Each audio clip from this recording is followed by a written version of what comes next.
Hello guys, welcome to mini blog. সকলকে জানাই good morning. দেখতেই পারছো সকাল সকাল ঘুম থেকে উঠে পড়েছি সবাই। আর দিদি ওরা চলে যাচ্ছে, তোমাদেরকে তো বললাম কালকে ওরা বাড়ি চলে যাবে, তাই গোছ কাজ করছিল, তোমরা তো দেখেছো ব্লগে। আর দেখতে পাচ্ছ আমরা সবাই মিলে দিদিকে এগোতে যাচ্ছিলাম।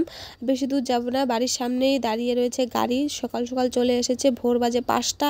আর দিদি ওরা কিন্তু 4টার দিকে উঠে পড়েছে, উঠে স্নান করে খাওয়া দাওয়া করে বেরিয়ে পড়েছে। আর দেখতে পাচ্ছ গাড়ি কিন্তু দাঁড়িয়ে রয়েছে এসে, আর ওরাও যাবে এখন, সবাই চলবে। আর ভাগ্নি কিন্তু একটা দিদার বাড়ি চলে গিয়েছে কালকে, ওখান থেকে উঠিয়ে নিয়ে যাবে দিদি ওরা।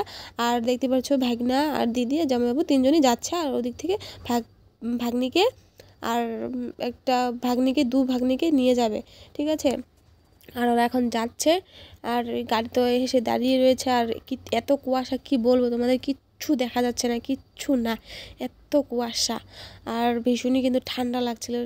আর ওরা যদি তাড়াতাড়ি না বের হয় বাড়ি থেকে, তাহলে তো লঞ্চ পাবে না, ওদের বাড়ি অনেক দূর আসাম। আর যদি তাড়াতাড়ি না বের হয় তাহলে তো লঞ্চ ছেড়ে দিবে, আর অনেক দূর যেতে হয়, তাই সকাল সকাল যেতে হয়। আর এই ঠান্ডার মধ্যে ভীষণই ঠান্ডা লাগে, আর না গেলে তো লঞ্চ পাবে না, ব্রহ্মপুত্র নদী পের হয়ে যেতে হয়।